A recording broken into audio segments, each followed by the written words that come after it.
ایک قید خانے کے اندر کنواں بنوایا گیا اور اس کنویں میں لوہے کی میخیں لگوائی گئی اور امام کو اس کے اندر رکھا گیا.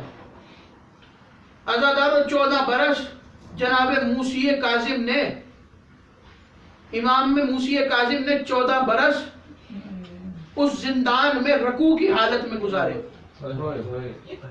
امام نے وہ 14 برس رکوع کی حالت میں گزارے. عزادارو آخری شب ہے امام کی. بغداد کے بازار میں امام کے زندان کی چھوٹی سی کھڑکی کھلتی تھی. اس کھڑکی کے باہر اس زندان کا دروغہ بیٹھتا تھا. زندان کے باہر سے ایوب نامی شخص گزرا تو اس نے زندان کے دروغہ کو روتے ہوئے دیکھا. اس نے زندان کے دروغہ کو روتے ہوئے دیکھا تو اس نے اس کے قریب آ کے کہا کہ جہاں تک مجھے معلوم ہے کہ کسی بھی زندان میں کسی بھی قیدی کے اوپر جب کسی کو بٹھایا جاتا ہے تو اس سپاہی کو وہ سپاہی اتنا سخت دل ہوتا ہے کہ وہ اپنے قیدی پر رحم نہیں کرتا. لیکن ایسا کیا ہوا کہ آج تو رو رہا؟ اس نے کہا مجھے 14 سال ہو گئے اس زندان کی حفاظت کرتے ہوئے. 14 سال میں مجھے اس قیدی سے کوئی مسئلہ نہیں رہا. صبح آتا تھا میں سلام کرتا تھا, مجھے سلام کا جواب ملتا تھا. اس کے بعد سارا دن قید خانے سے صرف تسبیح خدا کی آواز آتی تھی اور کوئی آواز نہیں آتی تھی. لیکن اللہ جانے آج کیا ہوا. آج جب میں اس زندان کے دروازے پہ آیا اور میں نے سلام کیا تو اندر سے آواز آئی کہ اے قید خانے کے دروغہ مجھے تجھ سے ایک سوال پوچھنا ہے. اس نے کہا پوچھئے, آپ نے کیا پوچھنا ہے؟ تو رو کے امام نے کہا مجھے یہ بتا کہ تیری کوئی بیٹی ہے, مجھے یہ بتا تیری کوئی بیٹی ہے. اس نے کہا ہاں میری بیٹی ہے. تو امام نے رو کے کہا اگر ہو سکے, اگر تجھے برا نہ لگے تو اپنی سب سے چھوٹی بیٹی کو زندان کے دروازے پہ لے آ. اس نے کہا بیٹی میری ہے, تو نے کیا کرنا ہے؟ امام نے رو کے کہا مجھے 14 برس گزر گئے, میں اپنی بیٹیوں کی جدائی میں تڑپ رہا ہوں. آج میں اگر کسی کی بیٹی سے صرف 2 باتیں کر لوں گا تو مجھے بیٹیوں کا غم تھوڑا ہلکا. ایوب کہتا ہے کہ بڑا مظلوم قیدی ہے, بڑا ہی مظلوم قیدی ہے کہ جو اتنا دور قید ہے اپنے گھر سے. میرا ایک کام کر دے, اس قیدی سے بول کہ میرے لیے دعا کر دے, میں اس کی دعا اگر قبول ہو گئی. ایوب کہتا ہے اگر اس کی دعا قبول ہو گئی تو میرے مدینے میں میرے مولا رہتے ہیں. جملہ سننا ایوب کا, مدینے میں میرے مولا رہتے ہیں, ان کا نام موسی کاظم ہے. ان کی دعاؤں سے آج میں جس مقام پہ پہنچا ہوں میں انہی کی وجہ سے پہنچا ہوں. مجھے اپنے کاروبار میں نقصان تھا, انہوں نے میرے لیے دعا کی اور آج میں بغداد کا سب سے بڑا تاجر ہوں اور میرے پاس اتنا پیسہ ہے. اگر اس کی دعا قبول ہو جائے تو میں اپنی ساری جائیداد اس کو قید سے آزاد کروانے میں لگا دوں گا. اتنا کہنا تھا. اس دروغہ نے کہا کہ ایوب تیری کیا دعا ہے, تو کیا چاہتا ہے؟ تو اس نے رو کے کہا کہ اس قیدی سے کہے کہ مجھے ایک عرصہ ہو گیا اپنے امام سے ملے ہوئے, مجھے ایک عرصہ ہو گیا اپنے امام سے ملے ہوئے. دعا کر میں مدینے جا کے اپنے امام کی خیر خبر لے کے آ جاؤں. اتنا کہنا تھا. زندان کے اندر سے آواز آئی ایوب تیری یہ خواہش بہت جلد پوری ہو جائے گی, ایوب تیری یہ خواہش بہت جلد پوری ہو جائے گی. بس میرا ایک کام کر دے, 25 رجب کو بغداد کے پل پر ایک کفن لے کے پہنچ جانا. ایوب بغداد کے پل پر 25 رجب کو کفن لے کے پہنچا اور ایوب نے منظر عجب دیکھا کہ بغداد کے پل پر ایک لاشا رکھا ہے جس کے اوپر چادر ہے. ایوب نے جیسے ہی چادر اٹھائی ایوب نے منہ کا ماتم کیا اور رو کے کہا واہ مولا آئے غریبی. اور اللہ دارو آخری جملہ سننا, صرف زہر کی وجہ سے امام شہید نہیں ہوئے. امام پہ بعد جب زہر دیا گیا اس کے بعد امام پہ جو ظلم ہوئے, امام کو زہر دیا گیا اور سندی بن شہاب کو قید خانے میں بھیجا گیا اور قید خانے میں جب وہ آیا تو عزادارو دروغہ کہتا ہے کہ وہ میں نے قیامت کا دن دیکھا اپنی زندگی میں. دروغہ کہتا ہے میری زندگی میں قیامت کا دن اس سے بڑا کوئی نہیں تھا. جب میں نے سندیپ بن شہاب کو قید خانے میں دیکھا، سندیپ بن شہاب آیا، اس نے کہا قید خانے کا دروازہ کھول. میں نے قید خانے کا دروازہ کھولا، اس نے مجھے ایک تحریر دکھائی. اس تحریر میں لکھا تھا کہ سندیپ بن شہاب کو اس قیدی سے ملنے دیا جائے. عزادارو میں نے کہا تجھے کیا کام ہے؟ اس نے کہا مجھے بہت ضروری کام ہے قیدی سے. عزادارو وہ کہتا ہے میں نے دیکھا سندی اندر گیا اور اندر جانے کے بعد وہ قیدی کے قریب پہنچا. قیدی کو زہر مل چکی تھی. اس نے اپنا تازیانہ اٹھایا اور قیدی کو تازیانے مارنے شروع کیے. دروغہ کہتا ہے میں نے اس سے بڑا قیامت کا منظر نہیں دیکھا کہ جس امام کے پسلیوں میں میٹھے پیوست ہو چکی تھی اور 14 سال امام رکوع میں گزار چکے تھے. آخری لمحات تھے امام کے. 25 رجب فجر کا وقت تھا. سندی زندان میں داخل ہوا. اس نے امام کو تازیانے سے مارنا شروع کیا. دروغے نے رو کے کہا اور نہ مار. قالوا انا للہ و انا الیہ راجعون. قیدی اس دنیا سے چلا. ماتم امام موسی کاظم.